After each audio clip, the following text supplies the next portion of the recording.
The peril of Trump keeps growing nearly 8 months after he left the White House. In new examples of the threat the ex-president poses, a bombshell book by Washington Post legend Bob Woodward and his newspaper stablemate and co-author, Robert Costa, laid bare another view into the frightening, unchained few weeks inside Trump's inner circle around the Capitol insurrection.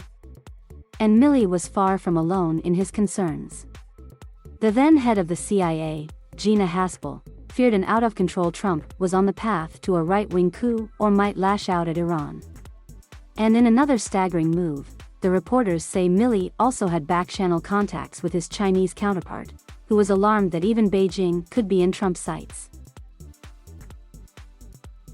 Milley at the center of the storm. Milley hasn't publicly commented on the bombshells. But he was at the center of a debate on Tuesday night over whether he had acted out of justified caution to curtail a president who had gone off the rails. There were some, Florida's Republican Senator Marco Rubio, for example, who called for Biden to fire Milley, after claiming the general had infringed the near-sacred principle of civilian control of the military by back-channeling a possible presidential order.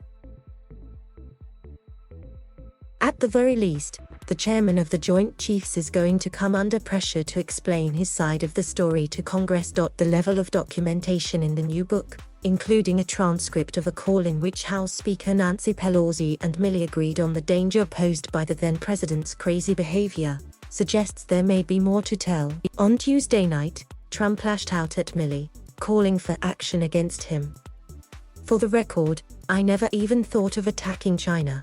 And China knows that, Trump wrote in a statement.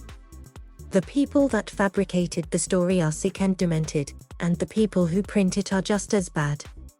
In fact, I'm the only president in decades who didn't get the US into a war.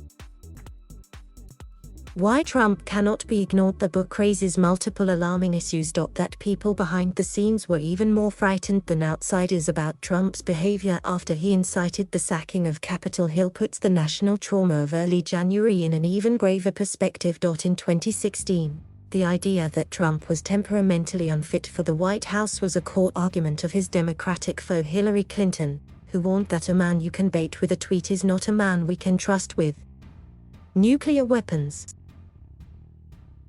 But there can no longer be any doubt about the kind of presidency the United States would face from a vindicated and unrestrained Trump in a new 4-year term. And Republicans, especially in the House, who have effectively handed over their party to his brand of authoritarian conservatism, should also be held to account for the kind of figure they are enabling and trying to ride to power. If recent history is a guide, Republicans in positions of power will shrug at the new revelations. The conservative media complex will brand them fake news. And the idea that a senior member of the military establishment may have tried to subvert Trump's powers will only embolden those who believe that a deep state all along thwarted an innocent president.